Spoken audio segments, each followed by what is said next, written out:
Saya sebenarnya malas membahas Anies lagi, tapi lagi-lagi Anies membuat kebijakan tanpa berpikir panjang.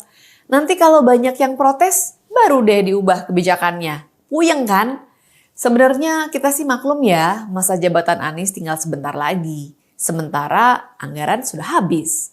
Jadi Anies ini tidak mungkin bisa membuat program monumental. Yang bisa dilakukan Anies adalah membuat ide aneh-aneh. Setelah nama jalan diganti dan memunculkan penolakan di mana-mana, sekarang giliran nama rumah sakit diubah menjadi rumah sehat untuk Jakarta.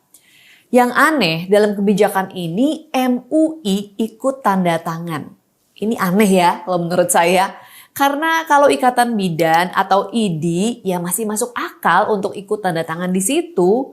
Tapi hubungan MUI dengan rumah sakit itu apa? Aneh, tapi nyata. Jadi saya melihat ini sebagai aksi politik. Kepentingan Anies mengganti nama rumah sakit itu nampaknya bukan untuk memotivasi atau mengubah pola pikir masyarakat.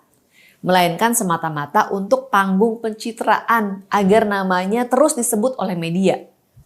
Sekilas akrobat kata-kata Anies ini tampak cerdas. Ada motivasi agar orang sakit punya dorongan untuk sehat. Tapi kalau kita kembali ke realita, mana ada sih orang sakit yang gak ingin sehat? Perubahan nama rumah sakit ini menyebabkan banyak masalah baru. Pertama, menyalahi undang-undang. Mengacu ke Undang-Undang Kesehatan tahun 2009, jelas nomenklaturnya adalah rumah sakit. Ini nggak bisa seenak-enaknya diubah. Karena nanti menyebabkan kerusakan nomenklatur, membuat pengertian hukum kacau. Yang dirugikan ya rumah sakit itu sendiri. Oleh karena itu, pihak terkait harus turun tangan, terutama DPRD.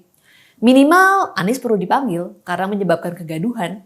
Dia harus dimintai keterangan karena ulah Anies itu merepotkan orang banyak. Jangan sampai nanti muncul masalah di kemudian hari saat Anies sudah tidak menjabat. Anies harus dihentikan. Dia tidak boleh terus berulah.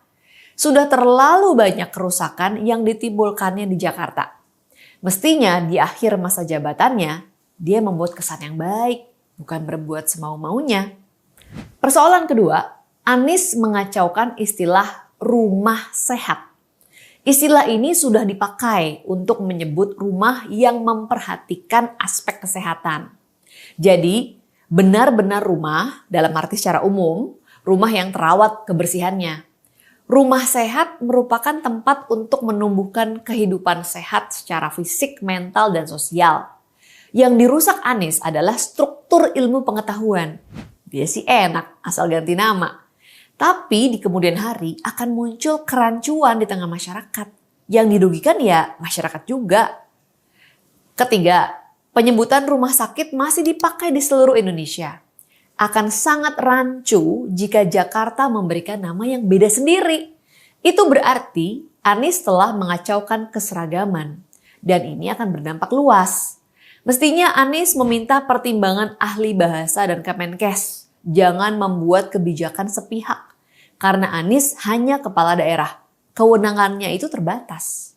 Mestinya dia sadar dong, jangan merasa sudah setingkat presiden. Apa-apa diputuskan sendiri dan ternyata bermasalah di belakangnya. Jika ingin membuat kebijakan terhadap rumah sakit, Anies bisa melakukannya saat pandemi mengalami puncaknya. Tapi Anies tidak melakukan itu. Pemerintah pusat yang justru menanggung biaya pengobatan seluruh pasien. Padahal mestinya Anies menggunakan APBD untuk membantu mengatasi COVID-19 di Jakarta. Hal itu menunjukkan dia memang tidak berniat membuat kebijakan yang pro rakyat. Jakarta telah mengambil keputusan yang fatal. Di sepanjang kepemimpinan Anies, warga Jakarta harus terus menahan sabar. Semoga kelak warga Jakarta lebih bijak ya dalam memilih pemimpin. Karena kalau salah pilih, deritanya kayak begini 5 tahun lamanya. Seperti yang sekarang mereka alami. Kita berjumpa lagi dalam Sis Grace on Mic selanjutnya.